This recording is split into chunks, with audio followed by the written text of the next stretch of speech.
All right, I'm Marley Snyder, and I go to Little Rock Central, and I'm a senior. And I've been going to youth for about a year now. And today I'm going to be talking about living on mission for Christ.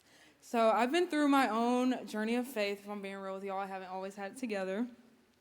And for a long time, I didn't know my identity in Christ, and I was searching for peace, purpose, and everything, whether it was in school, friends, or just trying to figure things out on my own.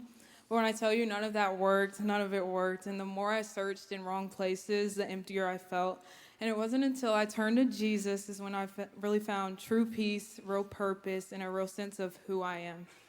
And that's why living on mission is so important, because once I realized who I was in Christ, I realized that God has a mission for each and every one of us.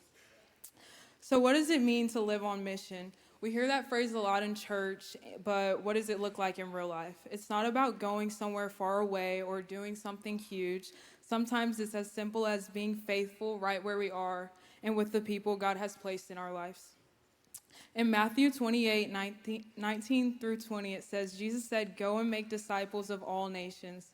That's our mission. Sometimes the word go doesn't mean just pack up everything and move to a faraway country. Sometimes it means go across the street or go talk to the person sitting alone. If you're taking notes, point one, mission starts where you are. In Acts 1:8, it says, "You will be my witnesses in Jerusalem, Judea, and Samaria, and to the ends of the earth." Jesus was saying, start at home and then move out of your community and even further and then everywhere to the ends of the earth. Sometimes we think we have to go to the ends of the earth first when we can't even say good morning to our neighbor. Your mission field is wherever your feet are. In Matthew 5:14 through 16, it says, "You are the light of the world. Let your light shine before others, that they may see your good deeds and glorify your Father in heaven." We can be a light in our own communities by how we live and show up for others. All right, point two, mission requires boldness. In 2 Timothy 1:7, it says, "For God has not given us a spirit of fear, but of power, of love, and of a sound mind." Mission means stepping out of your comfort zone. If God can use Moses with a stutter, he can definitely use us when we're stumbling over our words. He's using me right now. But yeah, living on mission can feel awkward, like that awkward moment when you wave at someone and they're not waving at you, and then you think, but good news is, like, when you're standing there, when you step out of your comfort zone, just know God is always waving back, and he's always cheering you on, and you just can't worry about your ability. You have to focus on God's availability. In Ephesians 3:12, it says, "In him and through faith in him, we may approach God with freedom and confidence." When we live on mission, we can confidently approach God for strength and courage. Point three, mission is fueled by love. Everybody say love. Hey. Okay, mission isn't about doing things for applause or attention. It's about sharing the love of Jesus. When we truly experience God's love, we can't help but share it with others.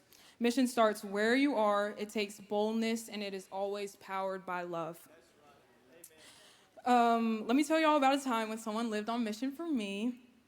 It was September 20th, 2023, and I was walking to algebra with my friend Caroline. She's over there. Yeah.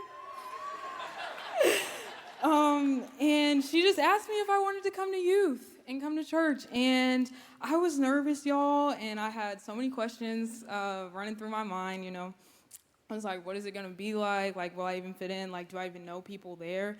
But deep down, something told me I needed to say yes, so I did, and that day changed my life forever. Caroline was living on mission. She stepped out in boldness love you too, girl. She stepped out in boldness for Christ simply by inviting me. She didn't know what I was going to say, but she trusted that God was leading her. That one invitation took courage from her, but it also took a leap of faith from me. I was nervous, but God used her obedience to bring me closer to him.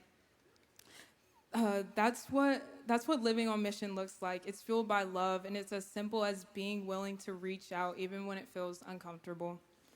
I just challenge all of y'all to reach out to at least one person this week and live on mission for them. In John 13:34 through 35, it says, "A command I give you, love one another as I have loved you, so you must love one another. By this, everyone will know that you are my disciples if you love one another." Jesus says love is the defining characteristic of being his disciple, which aligns perfectly with living on mission. Just keep going and show love even when it's hard. Living on mission doesn't mean being perfect, it just means being willing. Willing to step out in boldness, love those around you, and say yes to God right where you are. Your mission field isn't somewhere far away, it's your everyday life. Who you talk to, how you love, and the boldness you show, it all matters. So as you leave here today, just remember God has equipped you with everything you need.